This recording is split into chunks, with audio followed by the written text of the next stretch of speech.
Welcome back to Behind the Vocals. This week we had the privilege of chatting with Jeremy St-denis of Waste. It was a fantastic conversation. We chatted about everything from how he got into vocals, tours, Crocs, Sleep Token, and even Nickelback. So without further ado, let's get into this episode. All right, we are joined by the one and only Mr. Jeremy of Waste. What's up, my dude? How are you doing?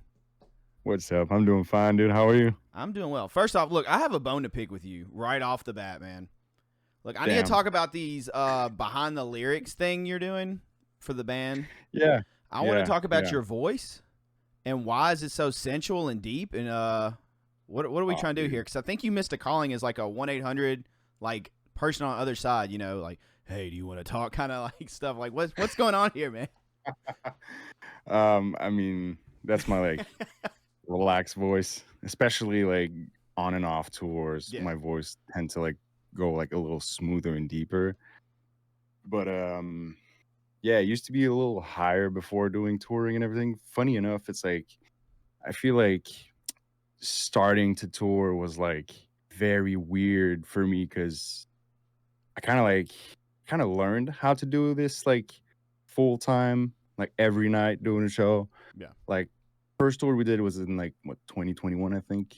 And you know, my voice was going shot like almost every night.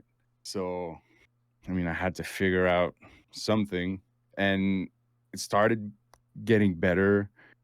And at some point, my voice just like took like a tone down when I was speaking, and it's just been like that ever since. Well, I mean, if you ever need extra money, I mean, just go ahead and do one of those 1-800 numbers. You can make a couple extra bucks, man. You about to give me a little sample? Is that what you're doing? Hey, baby. There we go, dude. How There you go. doing? Hey, people are about to pay good money for it. I need it, dude. Man. Well, what I like to do to start every episode, just if you will, just kind of introduce yourself and tell us a little bit about you. Well, I'll look in the camera of this. So like, I mean, my name is Jeremy. I sing in a band called Waste. If you haven't heard of us, we're like this really heavy deathcore band from Minneapolis, Minnesota. I mean, just slightly heavy. Yeah, just a little. Just a little bit heavy.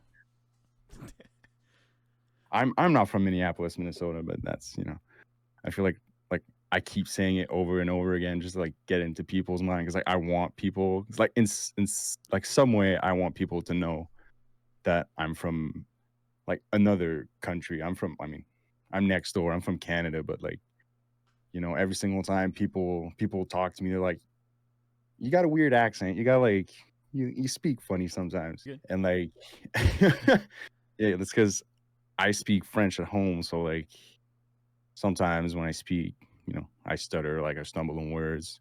I have like a mild accent, if you want. So how long have you been in America? Like, how long have you been in Minneapolis? I'm not in Minneapolis. Oh, wait, are you up in Canada? Yeah. What? I live in Canada. Okay, I didn't know that. Okay, wow. Yeah.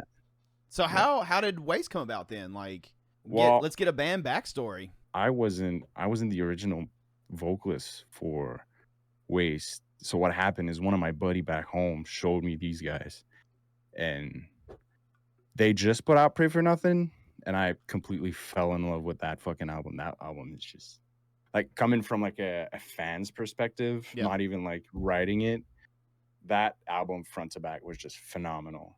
So then I saw they were looking for a vocalist, and what I did is, just for fun, you know, I auditioned. In the my bad, in the description it said either in state or like a state that was like adjacent to it or like close.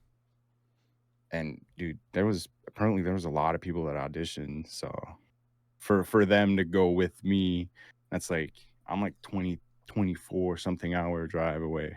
How does practice and all like that work now? I mean, they practice by themselves, I practice by myself, and I feel like it was kind of weird at first because we wanted to do things very differently and have me over there to like actually rehearse every now and then. But, you know, COVID hit, and like, it was insane. I had to pay like a lot of extra money just to be there. So they just kind of like, they just went ahead and put a lot of faith in me into like the first tour we did. I flew in the week before to rehearse like one time. Wow. We did like one rehearsal, and then I feel like they put a lot of faith into like me being able to just pull through when I get there. Dude, I mean, I feel like it modern worked out. modern technology and stuff makes bands so much different than like how it used to be. It's crazy. Like back in the day, Dude, there was no like really remote finding bands like across long distance or anything. I mean, you had to be there to jam out, and now you can record. You can do all kinds of shit now. It's crazy.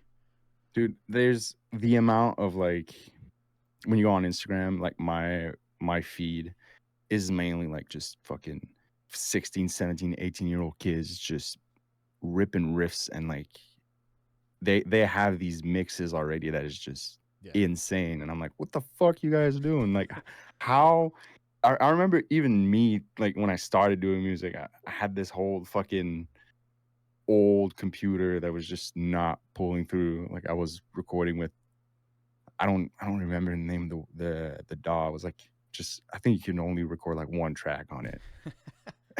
So like Dude, it's come a long way. So dude, long. insane. Back whenever we were like really after it, dude, you had to go to the studio. Like there really wasn't much. Like there was some stuff and software at home, but it wasn't that great, and you couldn't make it sound, like you wanted it to sound. So you had to go to a studio and then of course mix and master and all that stuff. And now, dude, you can do most of it at home now and then send it off to be mix and master. It's crazy. Yeah, that's what we did for Discuss, Cold Shoulder, and another one, Two Face. I think those 3 singles that we put out, we recorded. I recorded at home actually, because I used to have this vocal booth that I built, Oh, like that's just sick. this little like 6 by 3 room. Yeah. So I recorded all my vocals there, and then we just sent it off to Chris from Body Snatcher. We worked with him on a lot of our stuff. Actually, all of our stuff basically Really? Does before, does he after Cycle of Hatred. Yeah, oh, what is his it's a number. I'm trying to think of his what he calls his like studio. I think it's 1776, Yeah. something like that. I knew I'm he not. mix and master. He does all that, right? He does everything. He produces, mixes, masters. For In Bloom, actually, we flew him in to Minnesota to record. Oh damn. So that was pretty fun. Actually, we just spent like a whole I think it was 14 days at my bass player John's house, and we just laid it down like every single day. We did like guitars, bass, vocals every single day Damn. to make sure that we lock it in. Body Snatcher, that's another band that's not really that heavy. I mean, they're just slightly heavy, just a little Slightly bit, not heavy. much, man. Dude. Did they're God, I mean, have you heard their new song?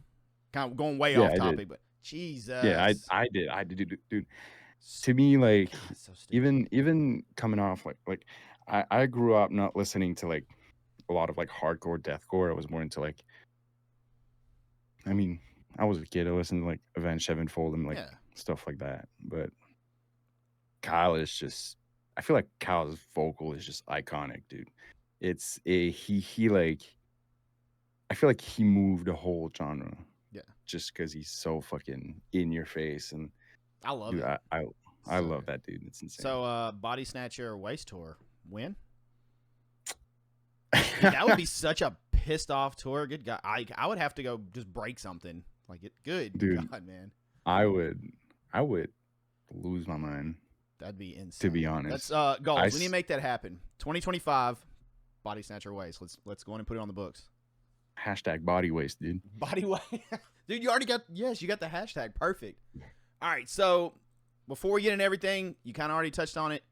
Previous vocalist, how was it? Was it tough for you to kind of stay true to what he did or on the previous stuff, but also to make it your own with In Bloom, or how was this taking over? I mean that's a good question. I feel like, playing shows and everything. I mean, I feel like everybody heard Pray for Nothing. Everybody that knows Waste know Pray for Nothing, and they know that like Reno is very like, he was very like in your face. He was like aggressive as fuck, more like into like, he yelled really fucking loud. And that was what I feel like that's what made Waste sound on that album, because it was just fucking just mean as fuck. So I mean, of course, And dude, I love the dude to death. I met him. He's a sweetheart. But like, I feel like going into In Bloom, I wanted to incorporate like, well, I wanted it to be like, my voice still. Yeah. I try to like carry some, some flows and pattern, or like, keep it waste Yeah. per se. But I coming from a genre that's more like, I mean, I listen to a lot of gent, or like more like, to me gent is like pop metal from the way that it bounces, or like the flows and the lyrics and everything. And I really grew up on that. So I mean, that's why, in Wordless at the end, there's this little like bouncy rap part. I try to incorporate more of that. But in the end, my vocal range is way different than him. I'm more in the lower register. He's like, he does sounds that I don't know how he does. I feel like everybody has their own little thing that's like, whether it's like a guttural or like a pig squeal. Like, fun fact, I can't do pig squeals to save my fucking life, dude. I've tried so many different variations of it. The only one I can do is like a like lower gurgly brie, Yeah. if you want. Let's call her brie, right?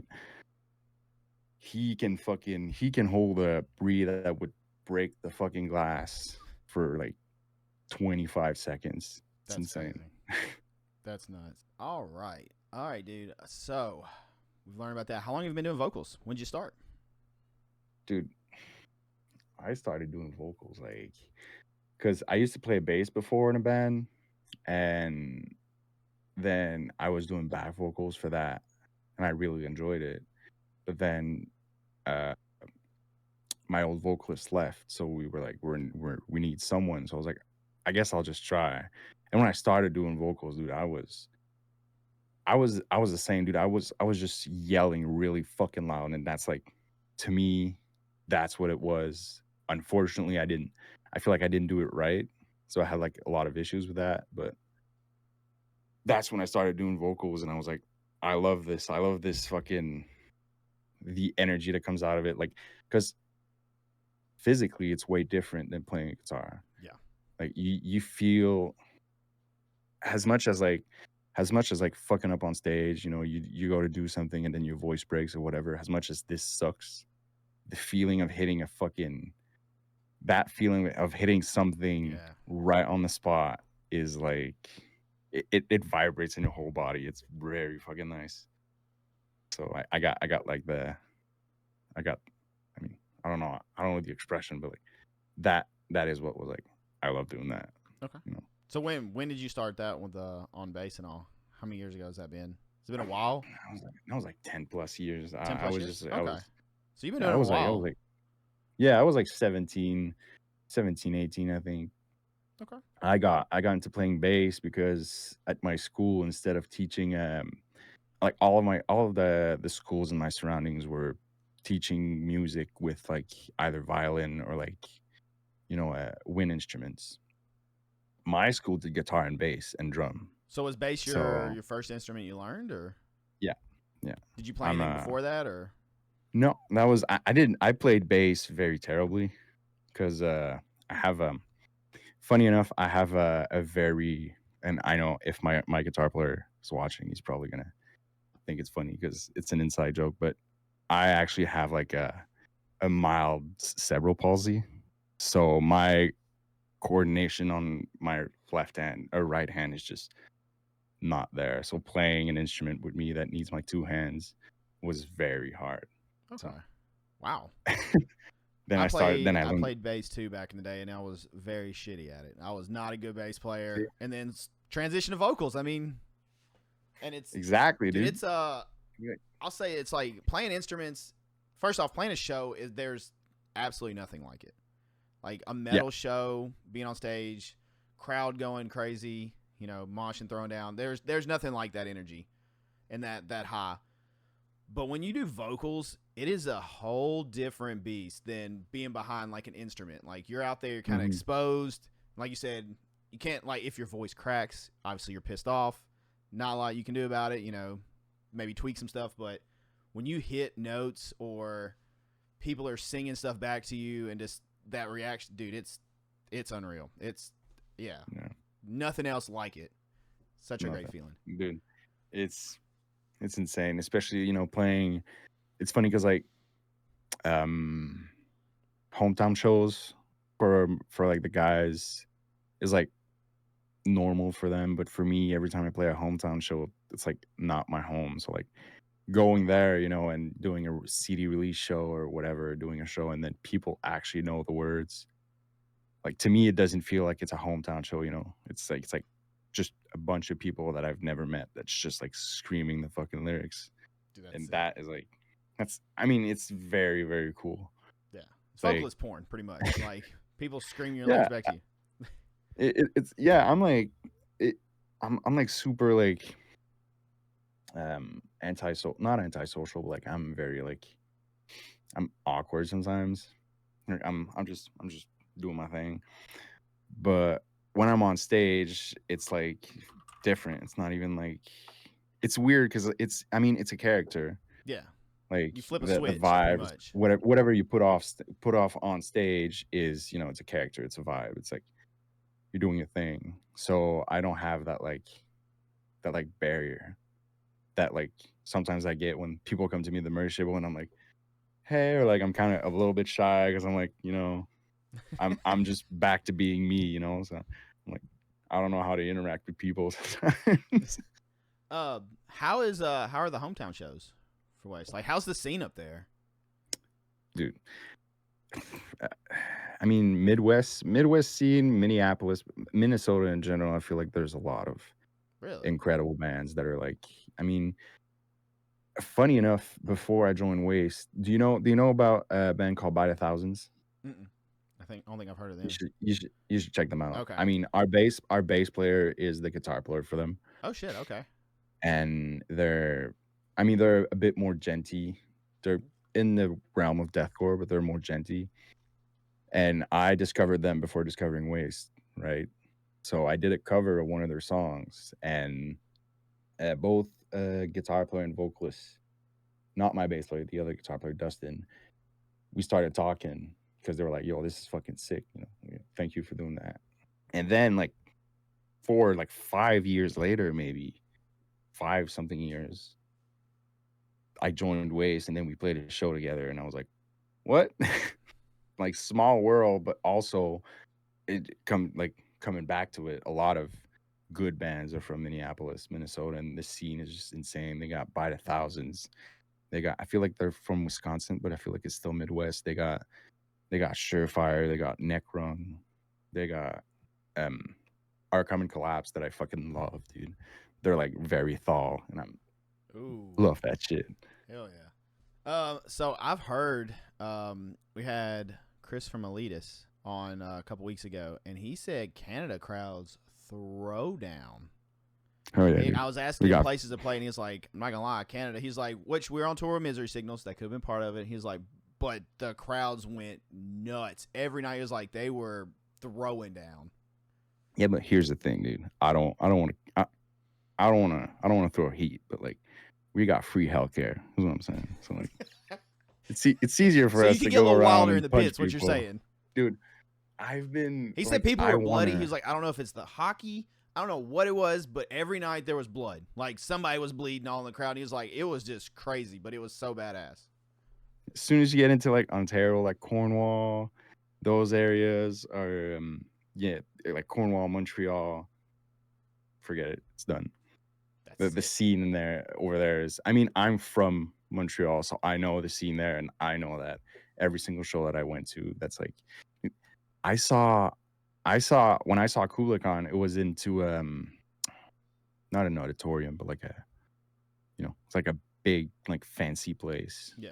And people were like not even crowd surfing, just walking on heads to go on the stage and then jump back, and like sick. Just head stomping all the way through, dude. Yeah. Nice. So crazy story. Have to thank you for one thing, but I want to kind of get to how all this progressed.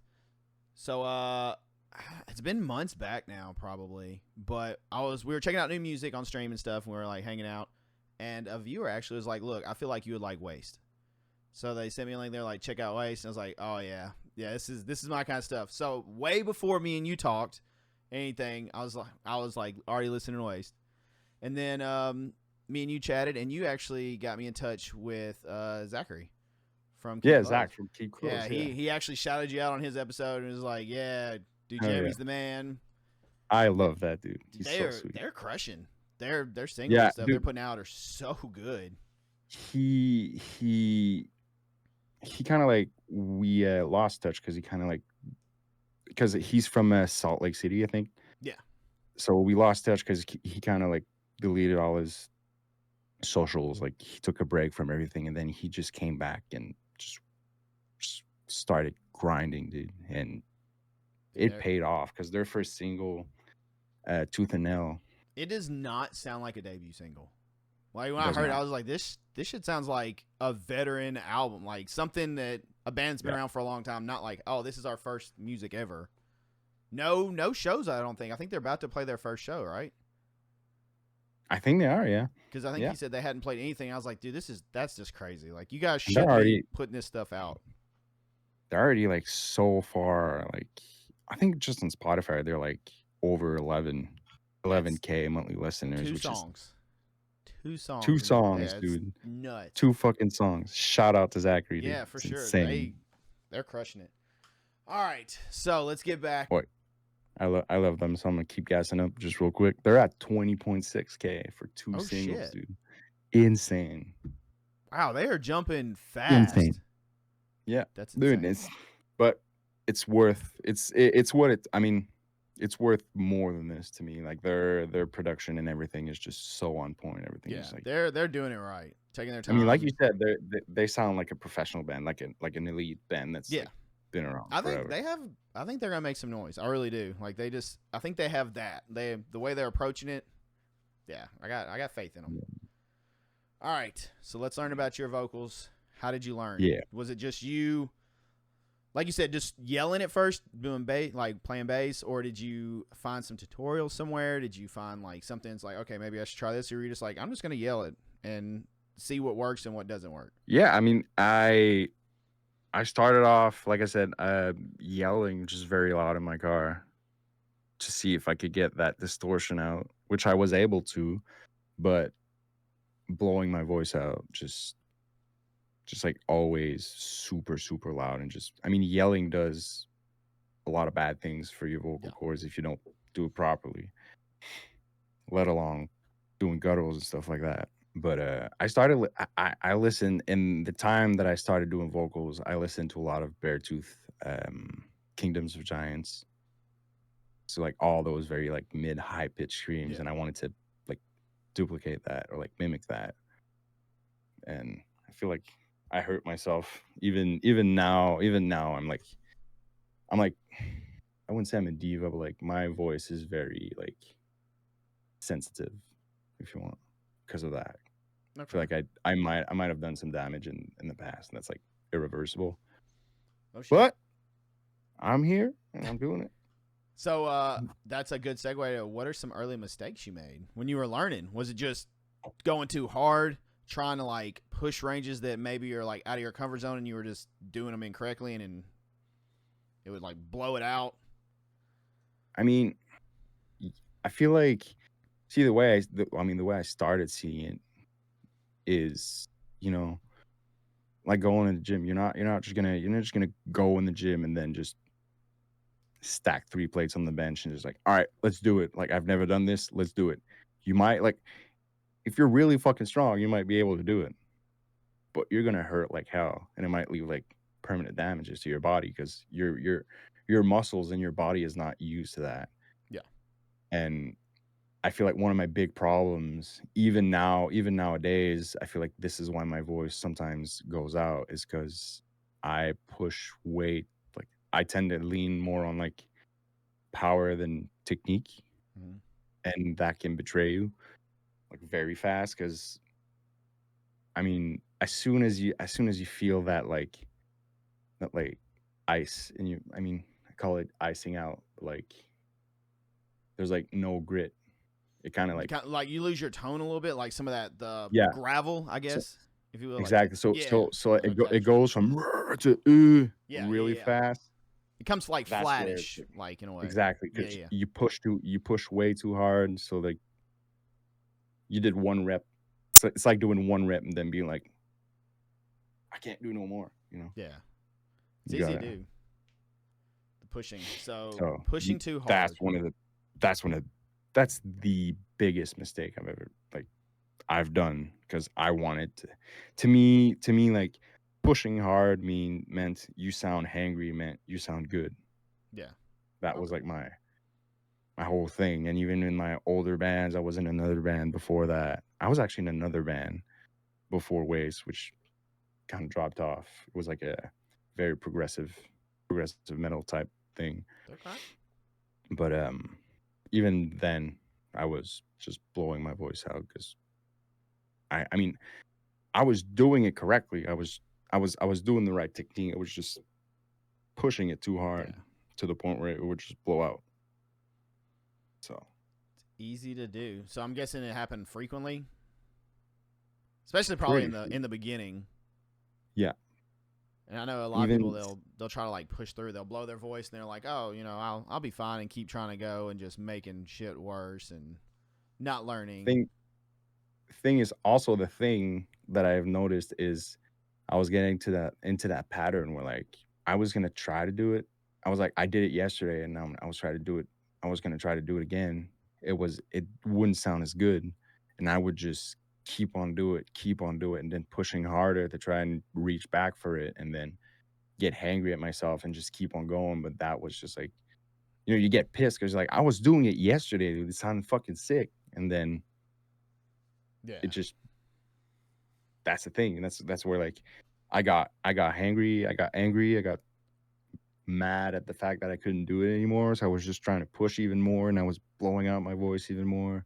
It's just like yeah. I feel like a lot of people I talk to like felt that way in the beginning. Cause like I don't know, it's just it's kind of like deceiving when you get there the next day and you're like, well, it doesn't sound as good. So like Yeah. why was I able to do it yesterday?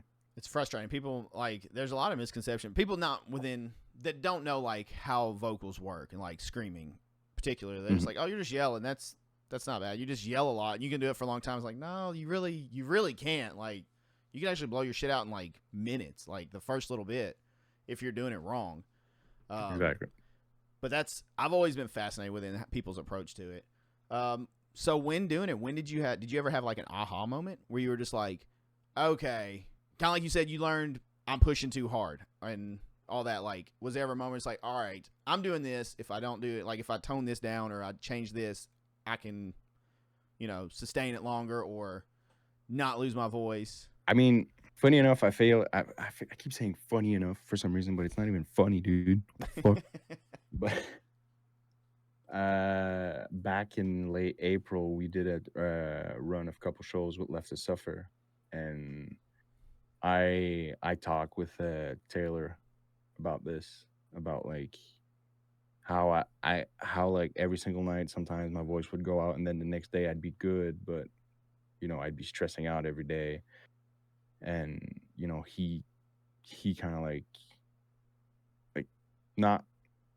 I mean, he brought to my attention that he's like he was telling me like you're really good, but like I can see it that you're like always trying to hit that like 100% all the way through, and it's just that's I feel like doing it 100% like recordings, just front to back, like in your face, is where it gets dangerous, and that's what I was trying to do because I was trying to like, I mean, I'm trying to give the best Right. performance I can, like.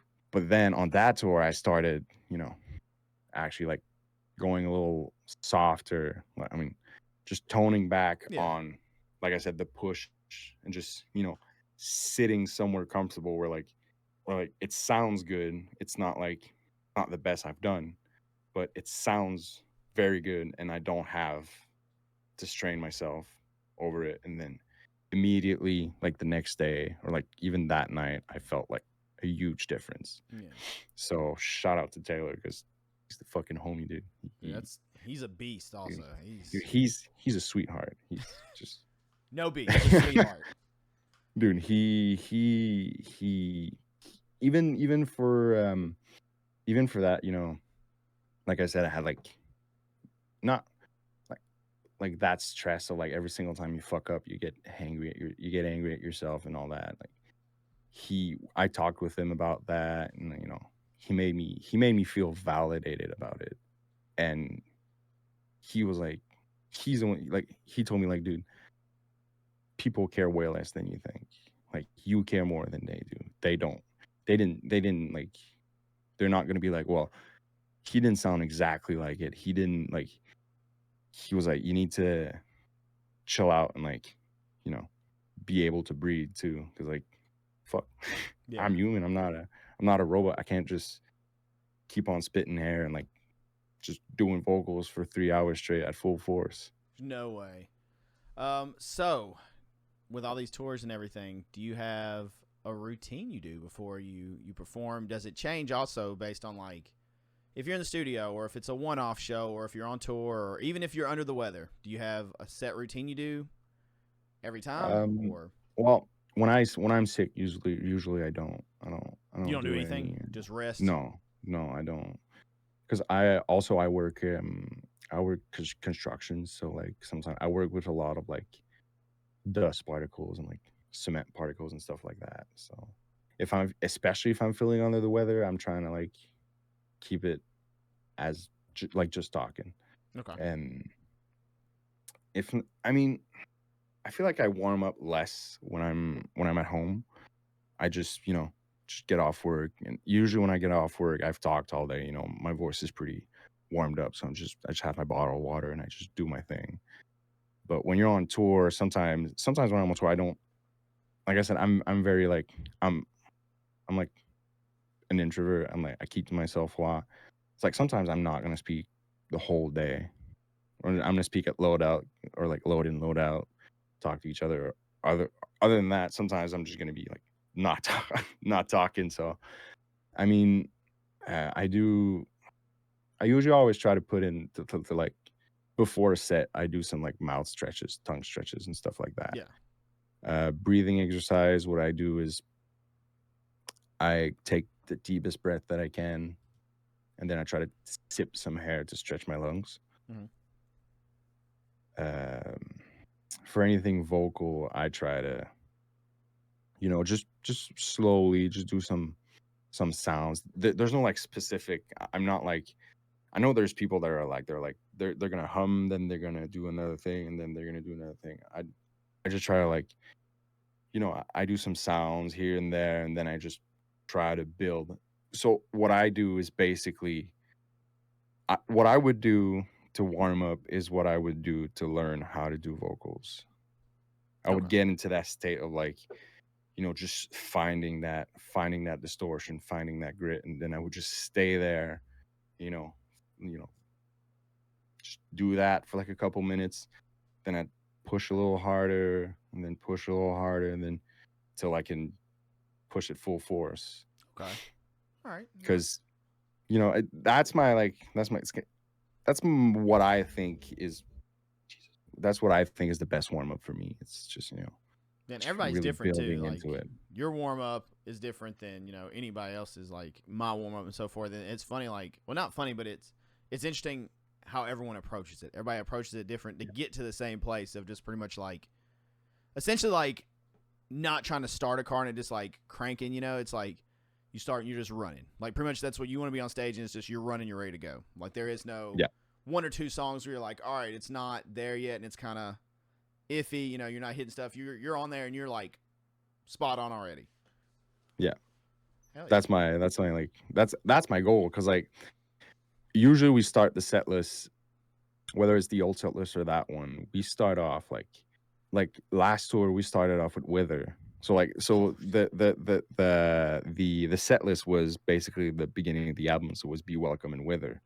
And just starting off with Wither with all those patterns being very fast and very like in your face, I had to be ready to be doing that, you know, from the gate, just bop. So, all right. So, That's what you do to warm up. What do you do for vocal care, or do you do anything for vocal care? I started doing so another story on our last run, we got to meet so many amazing people because of I mean, our front of house, Jeremy, he's the vocalist from Earth Groans.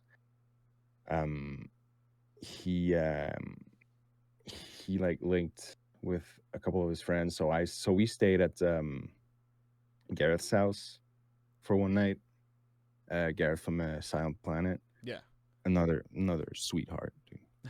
Insane. I'm seeing This a guy's trend here of sweethearts. sweethearts. Metal Sweethearts scene, and metal. sweethearts. Dude, don't tell nobody. We're gonna mess up No. reputations here.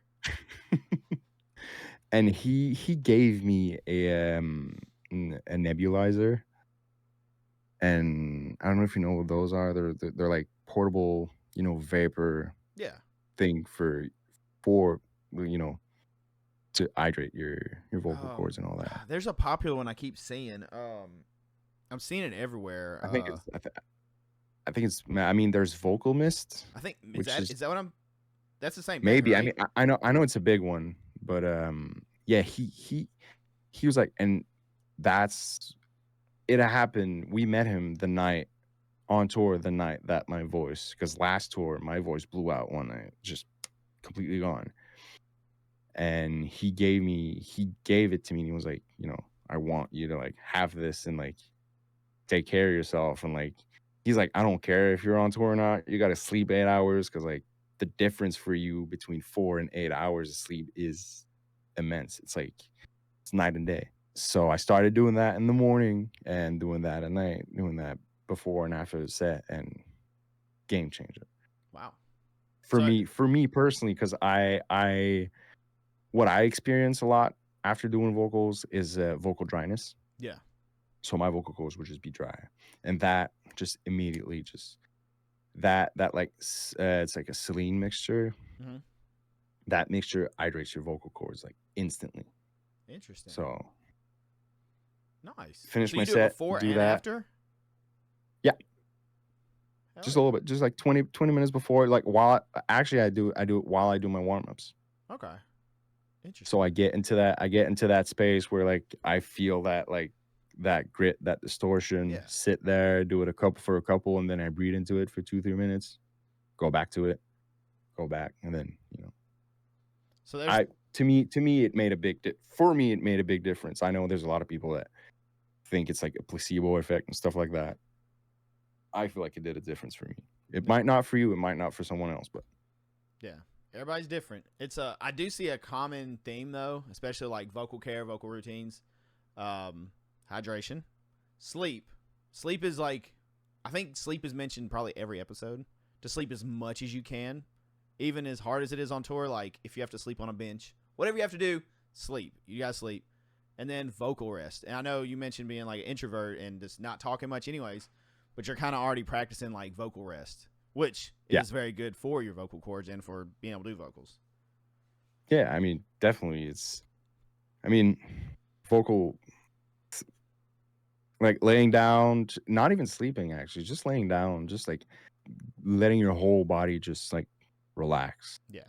So like sometimes I wouldn't get my 8 hours of sleep. I would just lay down and just try to hang out. And I mean, it's not lonely. I'm not gonna say it's lonely there, but like, you know, you don't talk. You know, sometimes I would just talk or like not talk with the guys. I would just like make a sign for something. Like I try to sign, like point stuff. I know my parents told me not to do that, but like sometimes I'm like, he's like, oh, where's that or where this and that, and I'm saying, I'm just like, it's over there, dude. You gotta do what you gotta do though. How hard was it to sleep and rest and do all that though on this last tour with Divisive and Exit Wounds and them? Based off of the social media post I saw from you guys, it looked like all three bands are just having a blast. Like you guys are having a lot of fun. That tour was one of the sickest tours we did. Minus Nick. Nobody likes Nick because his hair is too nice. Exactly. Yeah. I mean, he's too good. So he's too handsome. But no, it's just this whole run, like whether it's like, you know, playing shows, the amount of people there, the interaction with people, or just any problems in general. Like nothing serious happened on that run. I feel like every run we did, we had like issues with the fan. Alternator blew out. Something came up. Something this. Something that. Trailer. Our trailer was a fucking nightmare for the last 2 tours. Not that one, but so that whole run was just went very smooth. So it was easy for me to like rest and not be stressed and like relax and take the time. We also didn't have a lot of like we had like maybe 4 or 5 like big long drives. Other than that, we would just like drive a couple hours and then everybody would just get some rest. So That's good. That's good. Those long drives are brutal. They're we did, awful. we did Pensacola to Corpus Christi. Oh. Yeah, like How many 12, hours is that? 13 something hours. It's like 12, 13 Yeah. No. without like something like I think it's like 11 without the stops. But you got to take into account like we're 5, 6 people in a van. Everybody has needs. Everybody goes to the bathroom sometimes. Everybody like the van drinks a lot of fucking gas, so we got to stop and gas, stop and this, stop and that. So it's more like 14 hours. So it's just finished the show, packed up, and just started driving. All right, so we're gonna shift gears a little bit. Lyrics. Yeah. Where do you pull from for lyrics? Do you pull from real life experiences? Do you pull from conceptual stuff?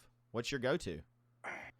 I think a lot of everything, to be honest. So you kind of mix. I feel like yeah.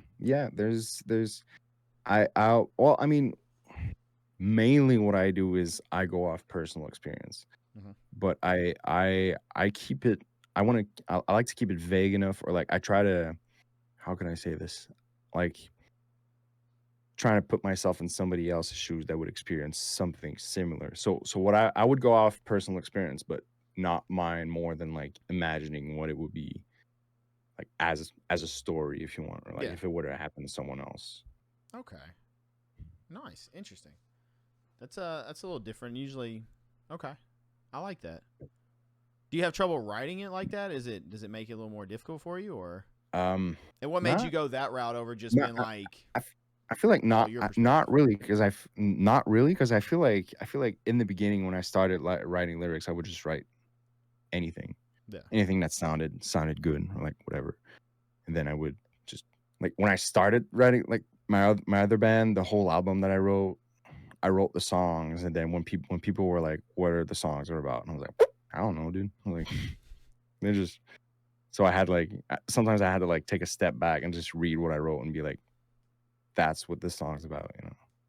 Sounds it's weird, but like you just take a step back because I'm just writing off what I'm feeling, or just sometimes what I do is just I write off about how I'm feeling, or just something that just comes up in my head. So I write it down, and then I just come up with like that whole text, and I'm like, all right, this is giving me that type of vibe, or like this type of vibe. Okay, gotcha. So what are some or who are some lyricists that inspire you or that you look up to? Do you have some that you admire? I wouldn't say inspire, because our lyrical content is way different. But Sean from Make Them Suffer, okay, is like the whole Never Bloom album. It's undescribable. It's like so poetic, and I like poetic stuff like in lyrics. But same with him. I feel like I saw an interview that he did with, I don't remember who, like a while ago, and they were like, what's the whole deal with that album, Never Bloom, their first album? And he was like, it's just a story about a dude going through a breakup. I was like, what? Wow. That doesn't make sense. But all right. Okay. I mean, you know them, right? Make Them Suffer. Yeah. Oh yeah. So their first album, Never Bloom, like songs like Widower, where it's like it's a poem about like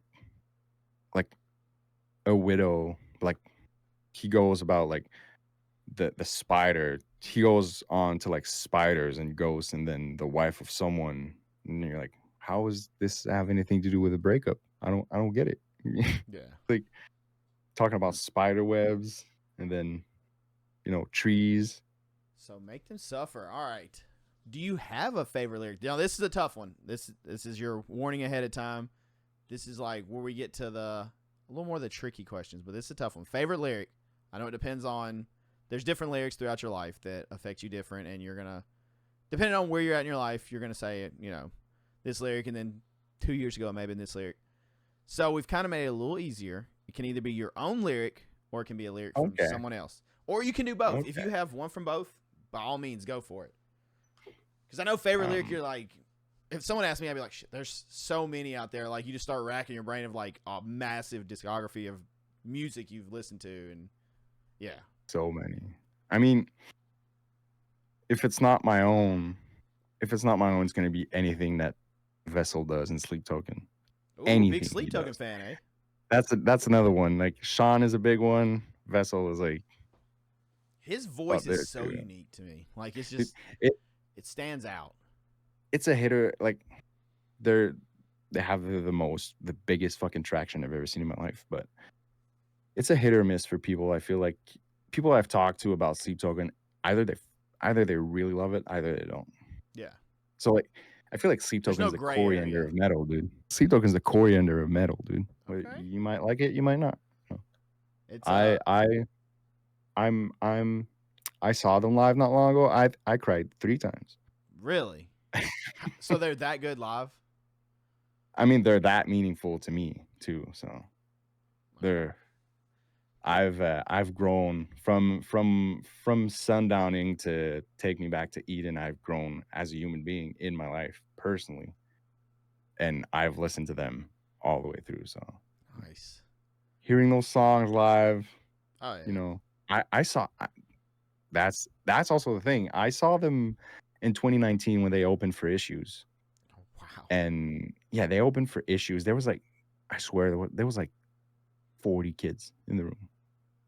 I have never seen a rise like Sleep Token in shit. When did Summoning and all come out? It was last year, wasn't it? Summoning was their first album. I think it was 2018. No, which one's it wasn't Chokehold, but what's the song before Chokehold that blew up? I know Alkaline blew up. Alkaline's from I mean, Summoning blew up. Summoning blew up on TikTok. Yeah, that's it blew up, and then they were like 300K, I think, on Spotify, and then over a month they hit like 1 million. And I was like, what is this shit? Like, I've never seen a band just literally skyrocket that fast. Yeah. And it was a lot of mind-blowing. A lot of TikTok, I don't even know where they're at now. They're well over, they're several million at this point, aren't they? Right, like last time I checked, they were like 2.4. Crazy. Just crazy, like, dude. I can't even imagine their management and the offers they got just with that rise. Like, it had to be insane, the stuff people were throwing at them. But I gotta give it. They're marketing geniuses. Yeah. I don't know who manages them. I don't know if it's them internally that does that. I don't know if, dude. Everything they post, everything they do, I feel like everything is just calculated to the fine detail, and it just works. It just works very well. They're so good. Yeah, I remember, like I said, I saw them live with 40 kids in the room. They played the first 3 songs of Sundowning, and then when I saw them back in May, they played the same 3 first songs in front of like something like 9,000-10,000 people. So I was over there just bawling my eyes out. I was like, what? So I think we got sidetracked. What, I'm assuming it's a Sleep Token song, right? That's your favorite lyric? I mean, I said anything Sleep Token says, because I don't have all of it, like all of it's your favorite. I can't pinpoint one right now. Favorite Sleep Token album. Right. Let's see. Maybe we can do that at least. I mean, the first and the last one. The last one was just phenomenal. Was it like the production on it was just phenomenal. So it'd be the first. If I go like top 3, it would be like Take Me Back to Eden, This Place, Sundowning, and then This Place will be called. Okay. This Place will be your tomb. Like this, whatever, the blue one. So do you have a favorite lyric of your own? Um, I do. Oh, okay. I do. I do. I mean, I have a couple. Um, I have a one-liner. I have a one-liner in Dolore, "Hate be my deliverance." For some reason, I just think it's the hardest thing ever. I like And it. in Dying Sun, I say, "When you face the wrath of a dying sun, tell your father I'm not his son." Oh shit. Which is like, it's very like, I mean, I'm not religious, so that's why I said that. You know, Nice. when you see everything, to me it was like, when you see everything crumbling down, or like just going to shit, don't like, don't come to me being like it's gonna be okay. Everything's just going to shit. Yeah. All right. So it's your chance to give a little bit of advice here. So tips for new songwriters and vocalists as far as lyrically, patterns, rhythmic pattern, flow, all that stuff. Do you have any tips or advice for them? Take your time, dude. There's no rush into, like, you're gonna be here for a while. There's gonna be a lot of other people doing it. There's gonna be don't beat yourself up because, like, you can't do things, or like sound the way you want, or like think of the things you want to think, if you want. But like, take your time, try to find a way that just works for you. Don't, like, as cliche as it sounds, like, think outside the box. Yeah. Like, Okay. I see the way I go about writing a song. I find my patterns before writing. That was my next question. So, I want to know if you did patterns and yeah, then fit lyrics in, or if you just took the lyrics and pretty much were like, all right, I'm gonna make this work, and then figured out the yeah, pattern. and I felt like, I felt like that was the way I was doing it better, Yeah. because I hated, what I don't like about it is, I get, when I write a text, or like I write like a song before putting it out on onto like music and everything. Sometimes there's words that are just not gonna fit, Yeah. but that word is like the word that you want. It's like the line doesn't sound good without that word, and I would just beat myself up over it. And I'd be like, I have to find something else to just start over. And so then I just started like, just just just like mumbling, just like, just do like mumble screams through like a section. Be like, that would be hard. I would just like freestyle for like 30 seconds, and then I just take that 30 seconds and go like clip by clip and be like, all right, that should be that way, that should be that pattern. And then I would just go, and then I would go into it and just Yeah. start writing on those patterns. So I would find words that I would like limit myself to that pattern, because that's the pattern I felt the song needed. Okay. So that helped me write. I kind of like, I'm like, think outside the box, but then I'm like, be in the box. I feel like that's Like, easier to me too. you Like, know, I you know, I want to give the song what the song needs, not what I want the song like to say. So like, if the song needs 7 syllables over there, I'm gonna write something that has 7 syllable. I'm not gonna try to fit something that's like right. 10 into it. Yeah. Gotcha. All right. So this next one's kind of a fun one.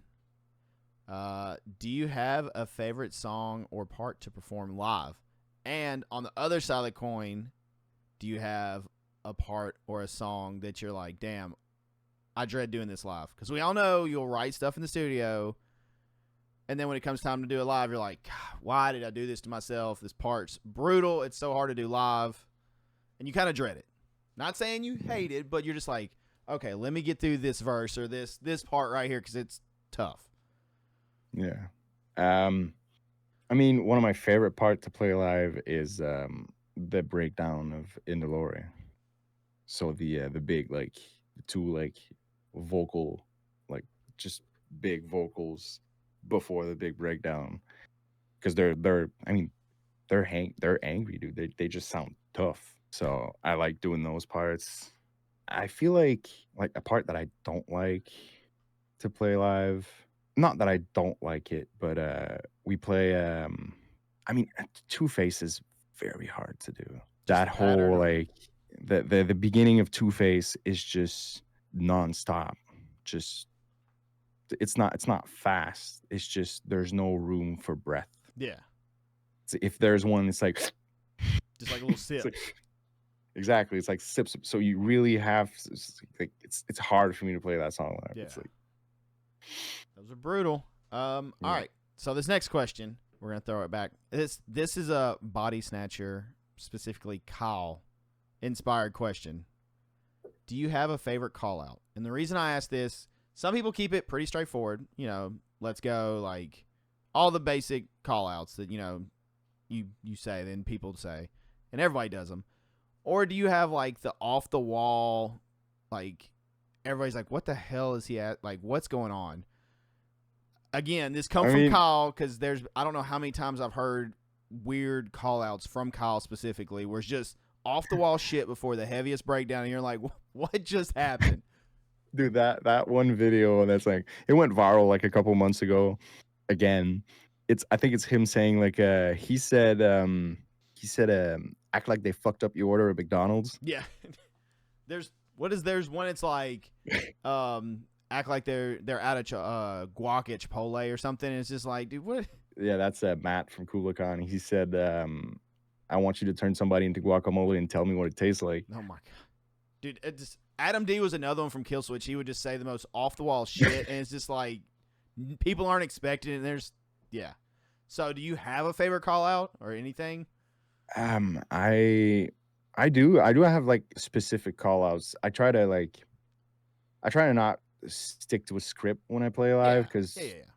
You want it to be organic. You don't want it to sound like robotic. Like, okay, this is this part. And it's about having fun too. Like sometimes when you go too much into that like, saying everything the same at every show, it doesn't feel real. It feels like, you're just going through the motions, doing the script, Yeah. But in Neon Gods, before the breakdown hits everything, like the audio cuts, and I just scream at people, start fucking swinging, and usually people go insane. Ooh, okay. Because there's this big like reverse snare that hits at Neon Gods at the end of the breakdown, and I say that right before, and then reverse snare, bah. Everybody just.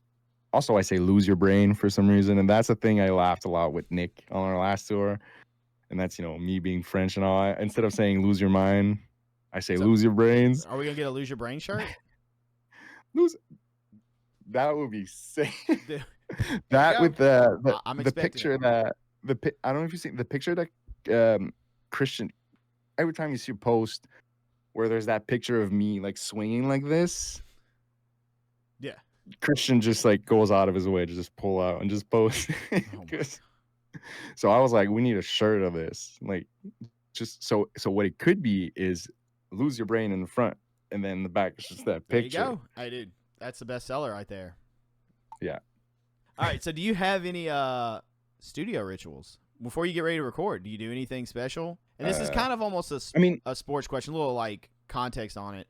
So a lot of times athletes will be superstitious. They'll wear the same pair of socks, or they'll do this or that, or they have to do something before a game before they play. So I know you already do like your warm-ups and your routine and stuff, but is there anything else? Some people in the past have done like push-ups. Some just do as simple as just like a fist bump with the bandmates. It's like, all right, let's go do this. Some do nothing. Some do crazy stretching. Do you do anything as like almost like a ritual to get ready before studio or show? I've not before studio. Studio usually I'm pretty like, just chill. You just kind of go do it. Chill, and then it's like vocal time. All right, let me warm up for like 15 minutes, and then I'll be back. So like, I don't do rituals for that. I'm trying to think of like not a ritual, but like something that I tend to do before. It's a weird one. It's kind of like an off the wall question. It's fun to see. Like it wouldn't be like before a set. It would be like, well, I mean, it would be before a set because it's like pretty much right before. But me and Austin. So we got two guitar players. We got Christian and Austin. Me and Austin would just like, we would like play a game of rock paper scissors. There the you go. first set, or like we would just flip each other off for no reason. Just be like, hey, fuck you, dude. Like that's our like little thing. Sometimes I play around with like Dom and like Dom at drums. I just look at him and I just start fucking with him. It's like that's what I mean, that's something I like to do a lot. I like to be very like straightforward and like serious with the crowd, and then turn around and just Goof off with the guys. fuck around. Yeah. Yeah. Fuck around with the guys. Hell yeah. Okay. I want to know about this new mic. Me and you've already kind of spoke on this. You have started using a new mic. How long have you been using it? And specifically, you told me the weight helps you out. Dude, and I want to know why. Because you said it's a look pretty, probably what, double the weight of like a Shure, like the 58. Yeah, I think right about double the weight. Yeah, it's a Telefunken M80, and I've got put onto them. I don't remember who talked to me about them. I think it was Dylan from Weeping Wound. I've heard about them, and then we talked about it more in depth.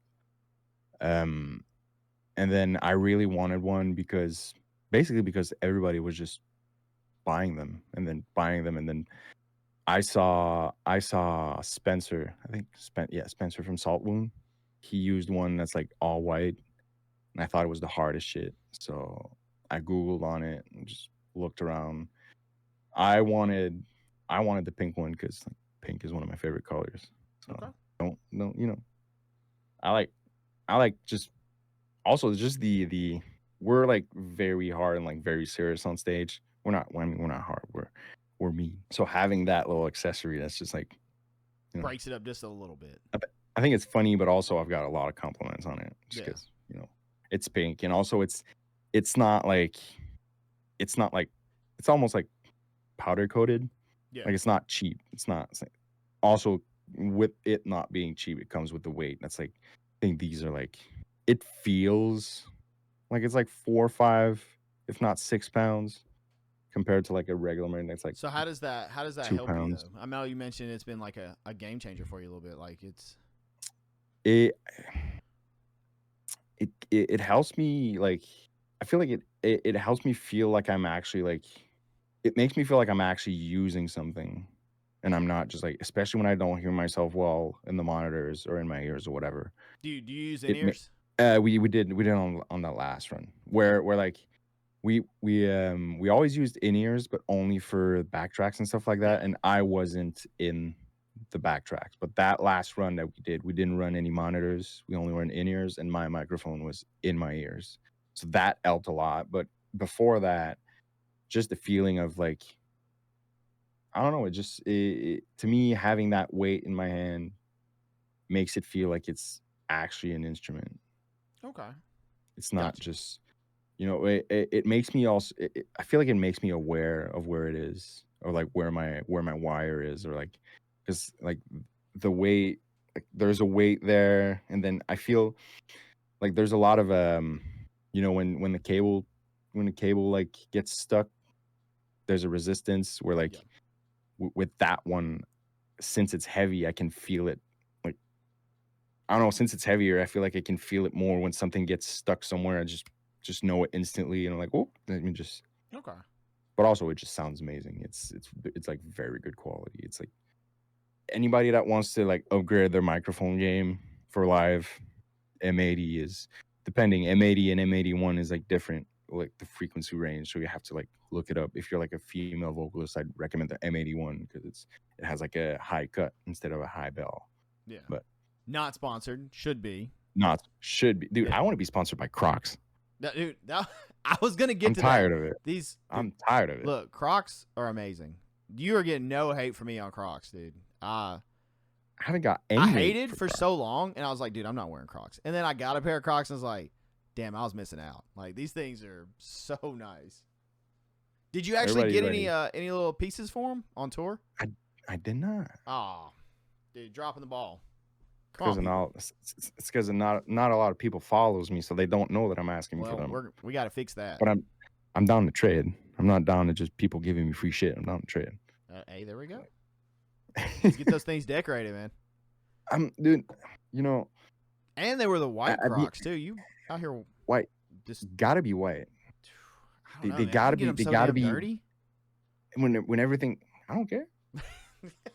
I mean, I'm on tour. Like, like last tour we did, it's the only pair of shoes I brought.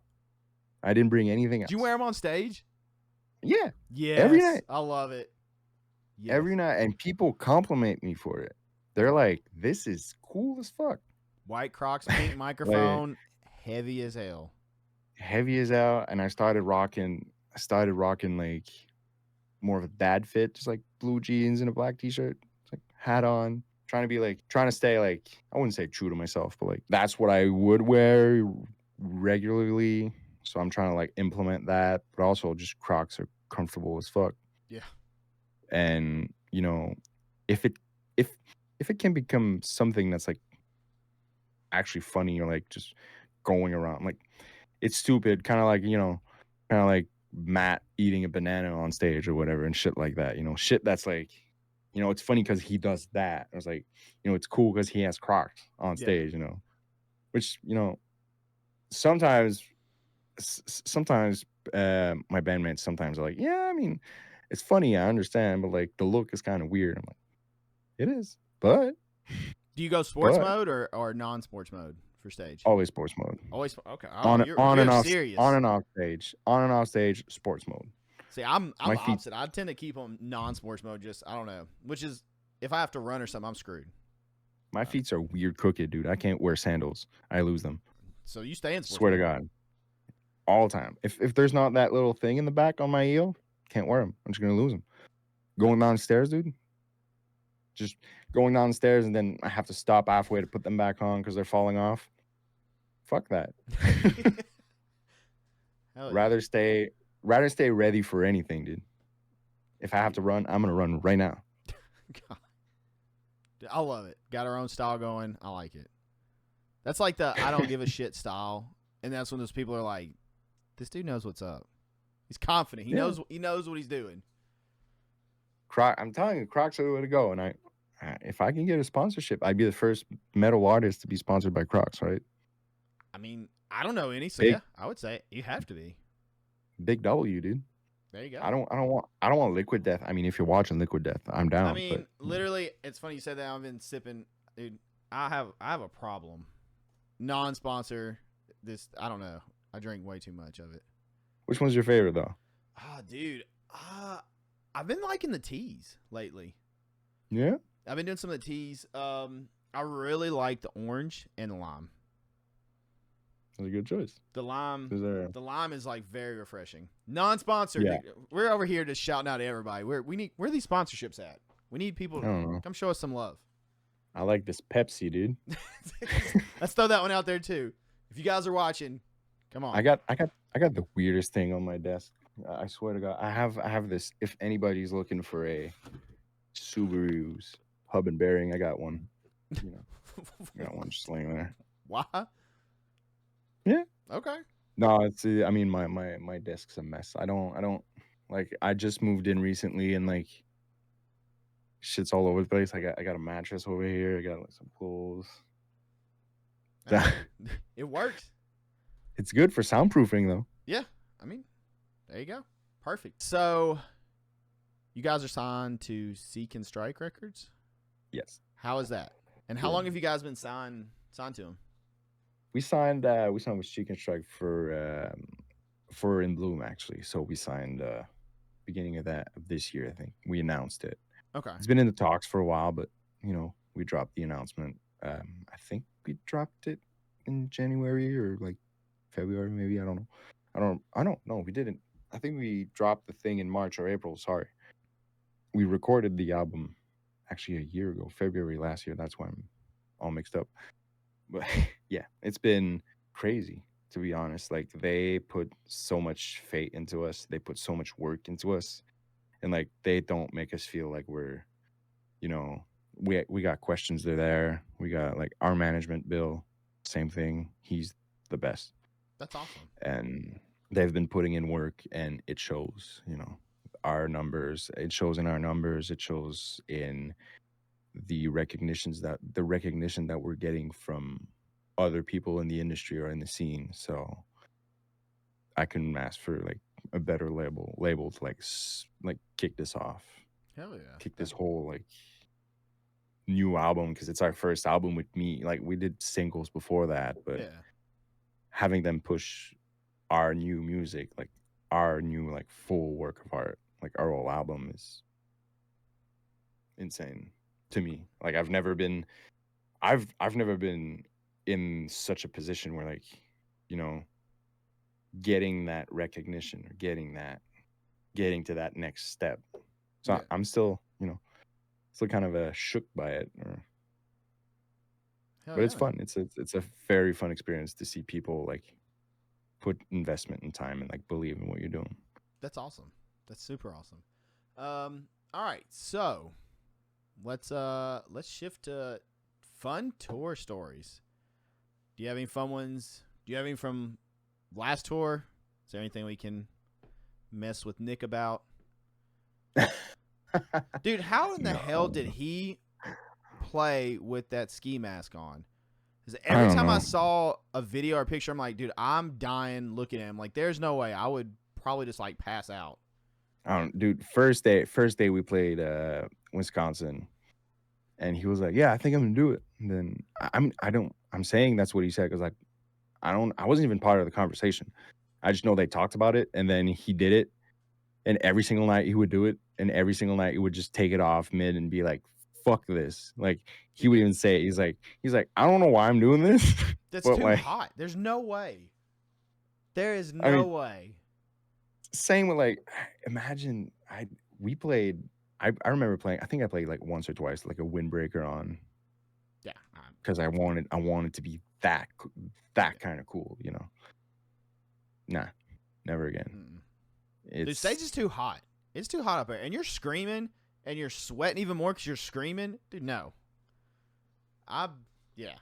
It was always like a t-shirt for me of some sort. Like I'm not a sweaty guy, dude. I don't sweat a lot. Like I'm wearing a hoodie right now. It's fucking 30 degrees out.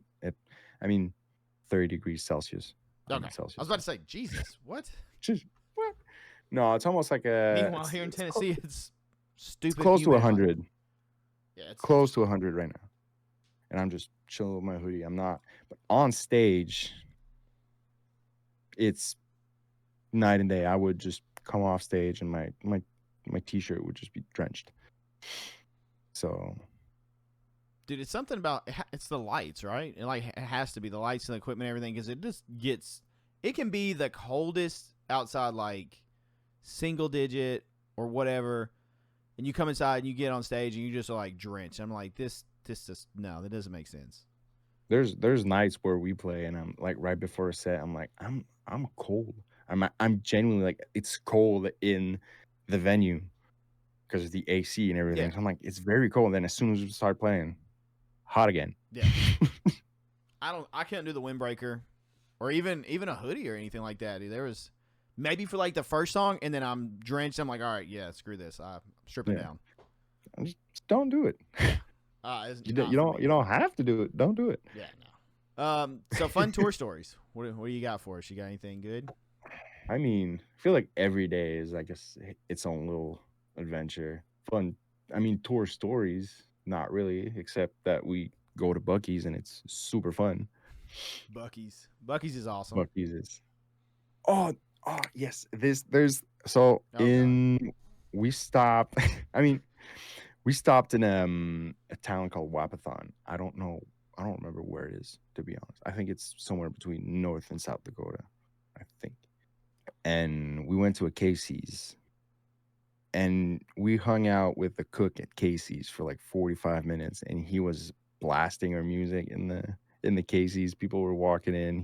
He was just like not giving a single fuck about the clients. He was just jamming. So that was pretty funny. It was like one of our day off. It was like 10 at night. I mean, that's pretty funny to me at least.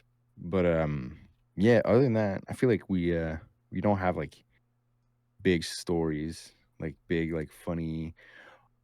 I mean, we play pranks on each other sometimes. I feel like yeah, maybe that's good. We put a like silly pranks. We like taped an harmonica to like Divisive's exhaust pipe tip. So Thomas started the band and just, that type of thing. Nice. Love it. Shenanigans. Just shenanigans. Exactly. Just Do you have favorite bands that you've been on tour with? Like, who are some of your favorite people to go on tour with, or even a favorite tour? well, our last one was probably one of my favorites. One of my favorite tour to actually like do and perform, like be on the road. I love the guys in Fox Lake. We played it. Our first tour was with Fox Lake and Cohen, and these guys are so funny. They're hilarious. They joke around. They're on tour and it feels like they're on a field trip. They're just walking around doing things, having fun, and like nothing bothers them. So, and they're blowing up too. Fox Lake is just going up there. Hell yeah. So Nice. those guys are nice. Same for, Left to Suffer. They're all amazing. They took us on this little run, and every night was a blast. Every night, we hung out together. There was no like, coming into the metal scene, I was scared that I would be like, I've heard things about bands being kind of like standoffish when they're headlining, and I've never really felt that ever. So like, we got there, we started talking with the guys in Left to Suffer. They were amazing. We hung out with them. We're talking every other day now. There's none of that. I was scared about that. But there's like none of that. Like everybody that we toured with are just super nice. It's crazy. Like, if you're like an outsider and you're looking at like the metal scene, it can definitely look intimidating with like tattoos, everything, like just the people that are in there, up there screaming, the aggressive music. But truthfully though, if you get in there in the venues and you meet the bands, most of them are, as you've said, most of this episode, sweethearts. Like they're just good people. Yeah. Like they're just really nice, good people. And it's awesome. It's really, really cool.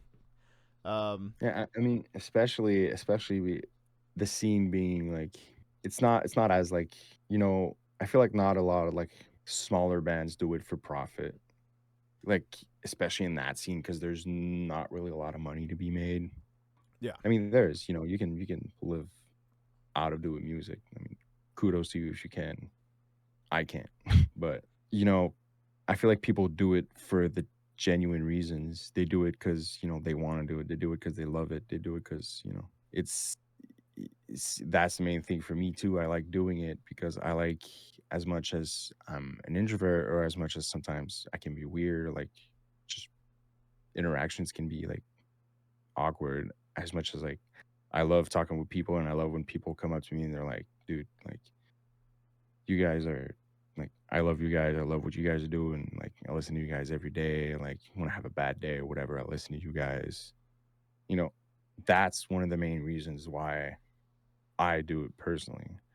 I want people to, when I write lyrics or whatever. And that's why one of the main reasons why I did the behind the vocal stuff is because I wanted people to have like a perspective on what I was saying, or like my vision of things. And if somebody can relate to that, somebody can be like, now I understand what you're saying in that song, or like now, yeah. But at the same time, I like to keep my lyrics pretty vague, like open, so that people can relate to it any way they want. Yeah, I think there's a lot of lyrics like that in metal, at least from kind of what I've experienced. How you write the song specifically, you'll have whatever personal experience you're pulling from, and they'll have that meaning to you. But then whenever I hear it, I can relate it somehow in my life and be like, okay, so this is what I'm interpreting and how it means this to me, and I've always really loved that about the genre and the lyrics too. Yeah. Oh yeah, man. Exactly. Yeah, And yeah. that's one of the reasons why I love Sleep Token so much. Back to Sleep Token. Because he says things that are like, I understand what you're saying, but I don't at the same time, and I love it. Like, keep your little secrets, but I think I know what you're talking about. That's the thing. There's no like also with that band, back to Sleep Token. Mysterious. Their lyrics, there's no context. There's never been any context for anything for them. There's no like, there's 3 albums now. None of them are like, they're concept albums, but they're not. Yeah. Like the whole sundowning thing is a whole concept in its own. But what he says in the lyrics are not like, it's very vague, and then they don't do any explanation on their lyrics. It's just people that go on the internet or like on Reddit or whatever, and they're like, that song is about that. Then somebody's like, that song's about this. And that's what I love about them. It's anybody can relate to it any way they want. Yeah. That's Sleep Token's good.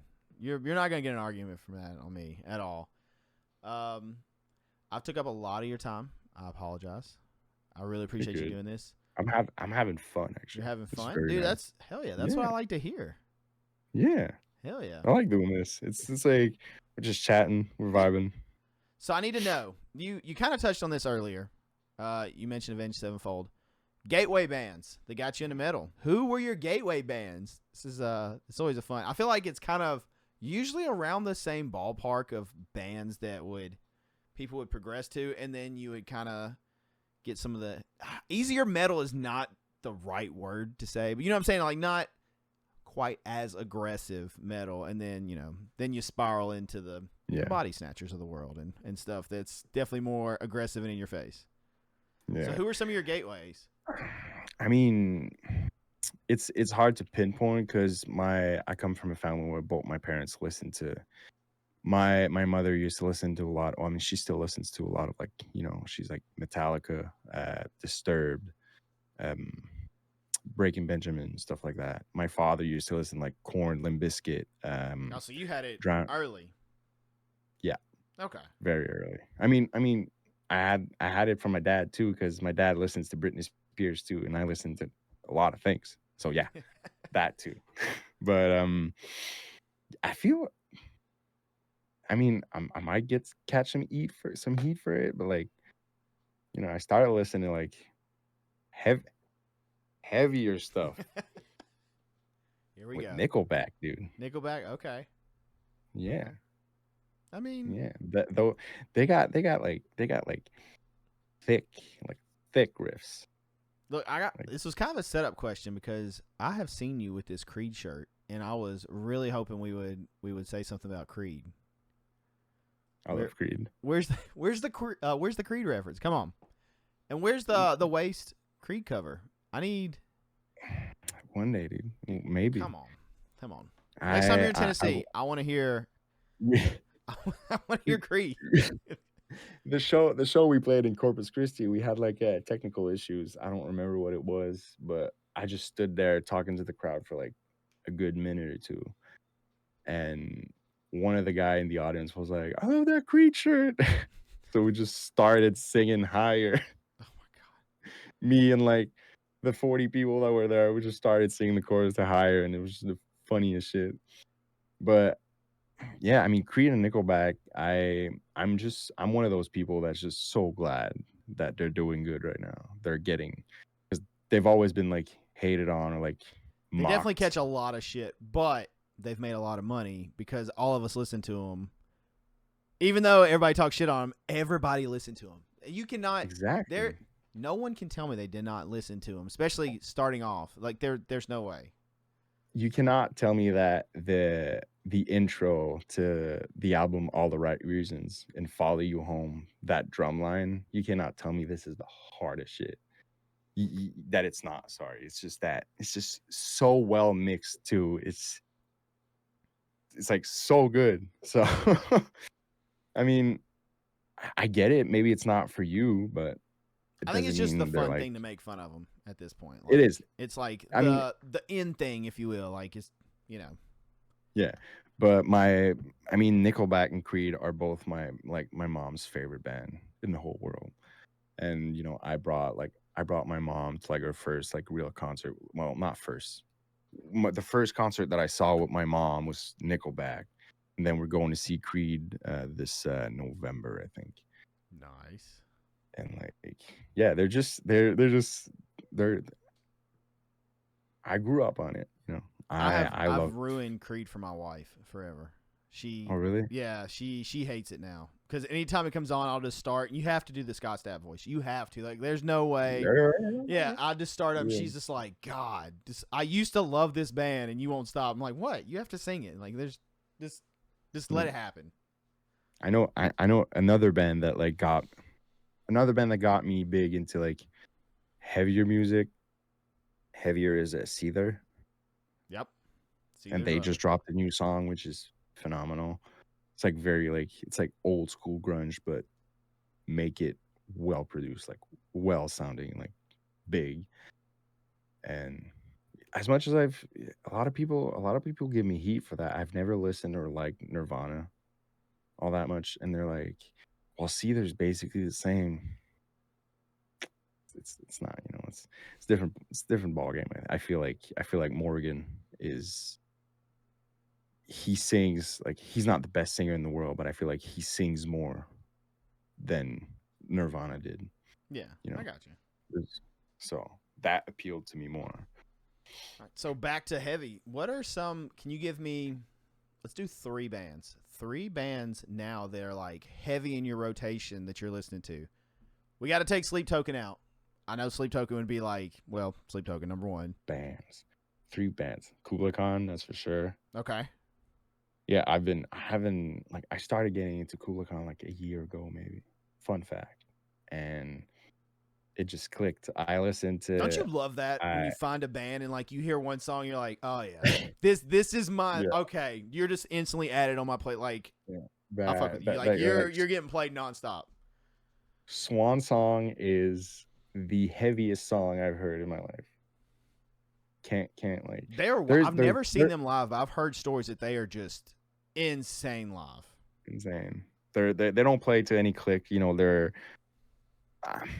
not a hardcore band. They consider themselves metalcore, but the way they portray it, the way they act, or like the way the band, like the aura of the band is very hardcore, and the way they play live without any click, without anything. They just go at it. There's no intro, there's no this, there's no that, there's no bullshit. It's just angry music and people hitting each other. So, but yeah, I stumbled on the Lowest Form of Animal, their EP, Swan Song. Yeah. Like, there's different types of heavies. There's like deathcore heavy. There's black, like very low heavy. But then there's that kind of heavy. Yeah. Like Kublai Khan, Knock Loose type heavy. That's like, okay. But 3 bands in my rotation, a good one. It's because right now I've been listening to it can be any genre. We can mix it up if that helps. Damn. All right. I mean, what are your go-tos right now? Like, what are you like? All right, get in the car, listen to this. Billie Eilish's last album. Okay, curveball there. Big in my rotation right now. Okay. Yeah. I'm going to my girlfriend is actually big into EDM, and our drummer Dom too. So I got into more like EDM recently. So I got a lot of EDM artists in my rotation. Other than that, I don't really listen to a lot of heavy stuff. I listen to a lot of heavy stuff when I'm in the gym. When I'm in the gym, it's going to be like a rotation of like hardcore, deathcore, Nickelback. I got a playlist on my phone. It's called Nickel Swole. Oh my god! It's only Nickelback bangers, dude. Hardcore, deathcore, Nickelback. I love it. Exactly. Perfect gym rotation. Nickelback is a genre of its own, dude. Oh my god. You got rock, you got metal, you got Nickelback in the middle. Oh my god. No, but yeah, that I got. I started listening to Throne because they blew up very fast. I listened to them a while, like they're another one. Not like a week or two, maybe. I got big into them, and then the way they're doing it is so different too. It's okay. So back in the day, it's like you would write an album, release an album, tour on said album for however long, get done, write another album. Like that was kind of I guess the way it was done. That was just the flow of it in the industry. They are not doing that. They don't even have an album. They've just been like single. It's like 3 minutes at max. Single, like good single, really good single. No like filler tracks, like banger single, throw it out there, goes crazy. Hey, another single, throw it out there. And then I don't even know. They've been around, what, 2 years, if that? They haven't been around that long. I don't even, dude. I mean, the thing with that is, I mean, Throne is a, and you know, a lot of it can be contributed to Buster too. Buster's mixing exactly. But I feel like all the musicians in that band are already from well-known other bands, if I'm not mistaken. I feel like 3 Buster, years. Gray Out was in 2021, so it looks like there's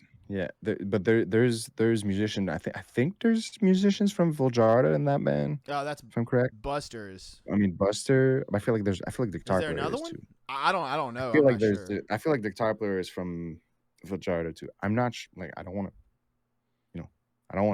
They're not facts, but yeah. Buster also, I don't understand how he plays guitar like he does. I know he's not playing guitar in Throne, he's drummer, but dude, just have you seen how he plays guitar? It's like reversed. Yeah, and it does not, my brain cannot comprehend. Like what is this, like his heavy string is on the bottom? Yep. So it's just completely like invert. It's so crazy. I feel like what's his name? The drummer, the old drummer from Spite, the drummer from Baby J, I think his name. Yeah. That's he play. I think he plays the same way. Yeah. I think he plays guitar the same way. Yeah, he's in Darko now. And he might be in Chelsea Grin now. I think I feel like Tom said something about he joined, because it's Tom and him in Darko, and I think that he joined Chelsea Grin. Maybe. Which is, God. But he played. I think he plays the guitar. I feel like I've seen him play the guitar that way. It does not make sense to me. Like I don't understand. I don't understand it. And then you watch him, it's just so easy. I'm like, why? Why don't you just play a normal guitar? Like what? Why do you have to make this shit so much more difficult? Imagine what he could do if it was normal, dude. Dude, he's shred. Like he's over there just. He's nerfing himself. That's what I'm saying. I'm sure he's just nerfing himself. It's like I'm gonna just play it reverse, so it's harder for me, and give you guys a chance. But his mixes though are so good. He makes them sound even heavier, and just it's way too good. Same for Buster, dude. Yeah, no, that's what I'm talking about. I'm talking about Buster's mixes. Oh, okay, yeah. I mean Buster. I mean, I'm guessing he mixes everything that. Yeah, he's doing all Throne stuff, and it's stupid. It just sounds insane. Yeah, it's I think one of my it's not a dream of mine, but like I would really love to work with him on something. I feel like he could make Waste sound insane. How is working with Chris from Body Snatcher? It's been amazing. He's so nice. He's like, when he's there, he's all hands on deck, and he's not just gonna press like record and be like, do your thing. He did he may have done all up until this new stuff. He's done most of their stuff though, as far as like recording and everything, right? I think he did. He didn't do the new stuff. I think they went to I think they were Will Putney. Yeah, they were at Putney, I think, for the newer. Yeah, but because I saw something. He was just like, it's weird not recording and like not being behind the computer. Like I'm just kind of helping now. I'm just like, well. Yeah. And then still, he's kind of over there like, hey, I think this should be like, let's do this and talking to different people. Yeah. I mean, definitely. I don't know how it works with him being a producer, working with Will. But I know for us, the thing is that's nice with Chris is, from the story that I've heard is he was just on YouTube one day and he stumbled upon Cycle of Hatred. And he wanted to work with us because he liked what we were doing. So that's a big factor. Like, we like working with Chris and we like what he's doing because we know that he's genuinely interested in what we're doing, and he Yeah. genuinely wants it to like work out, and he loves what we're doing. You can tell, and this is no shot at anybody, like by no means, but you can tell the producers that aren't vibing or don't really necessarily like what they're producing. Like, say a band be like, it's not really my thing.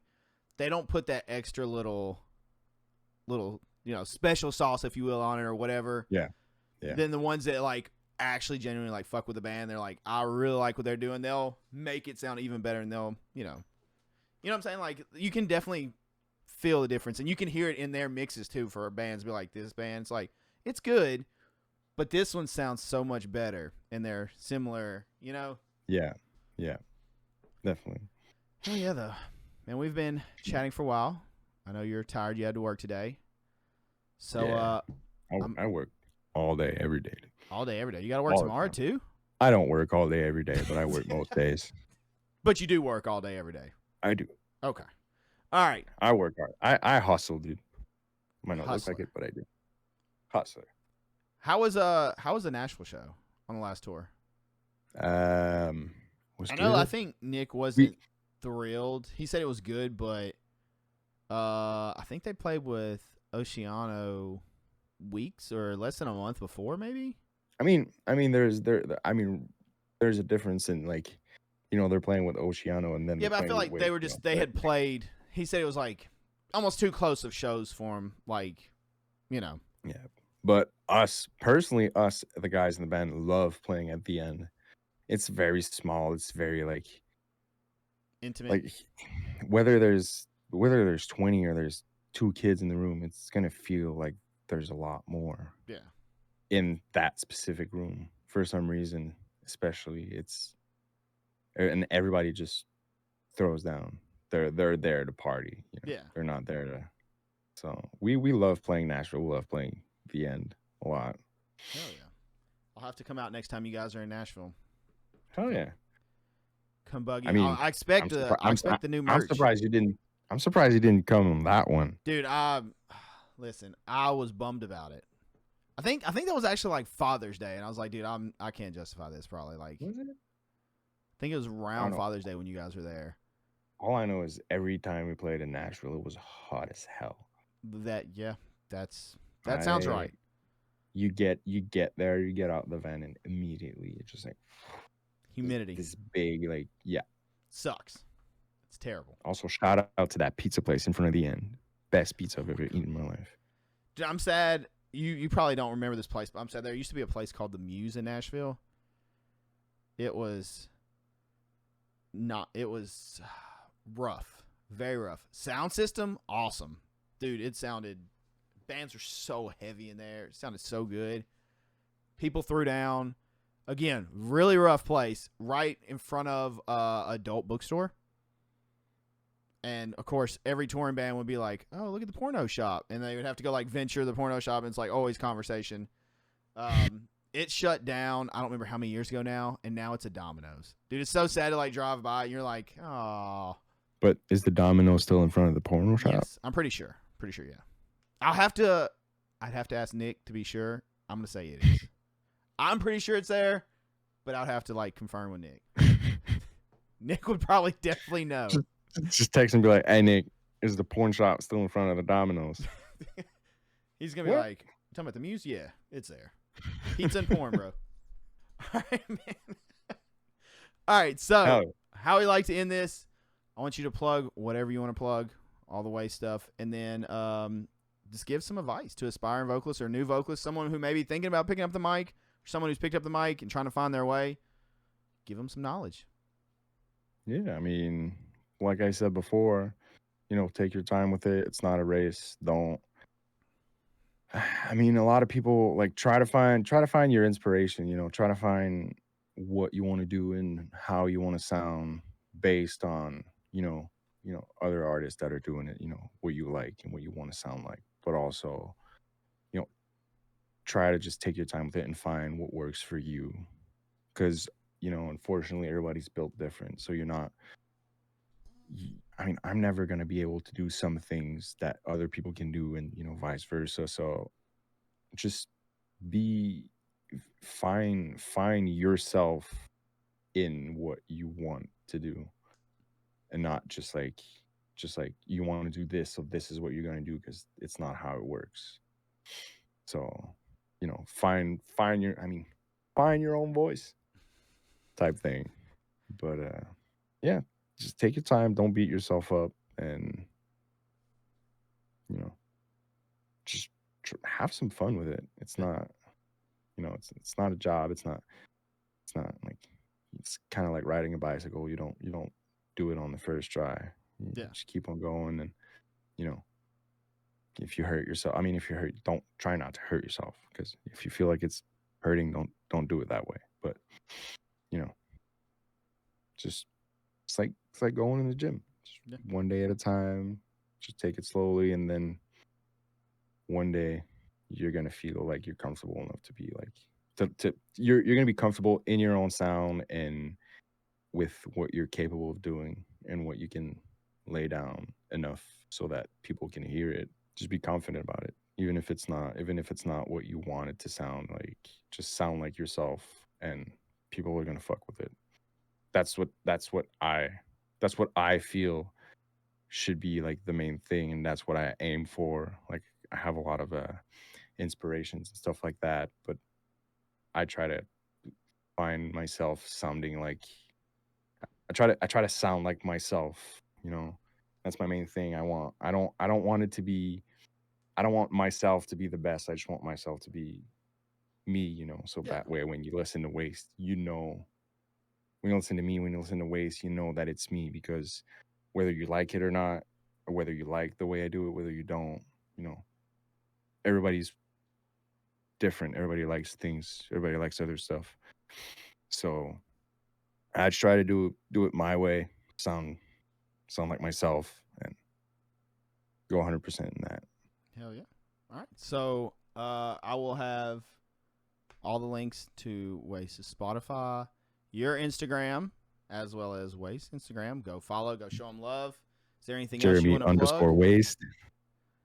I mean, If you keep like your pictures eyes of peeled, 'cause Crocs and angry send me people yelling, send me pi- people on social media. Follow my Instagram and send me pictures of your Crocs. Oh my God. What? Yeah, I want unsolicited Croc pictures. Unsolicited. That's a new thing too. Slide in the DMs with Croc pictures. Exactly. I'll slide in there with some Croc pictures for you. I'm waiting for him. Thank you so much for your time, man. I really appreciate it, Jeremy. You're a legend, sir. Thanks for coming on. Thank Thanks you for for chatting having with me, me. dude. Dude, I appreciate it very much. Yeah, We'll talk soon, man. cool. Hell yeah, man. You have a good one. You too. Thank you all so much for watching or listening to this episode of Behind the Vocals featuring Jeremy from Waste. I hope you enjoyed it as much as I enjoyed it chatting with Jeremy. Please be sure to check out Waste and Jeremy's Instagrams down below, as well as Waste Spotify.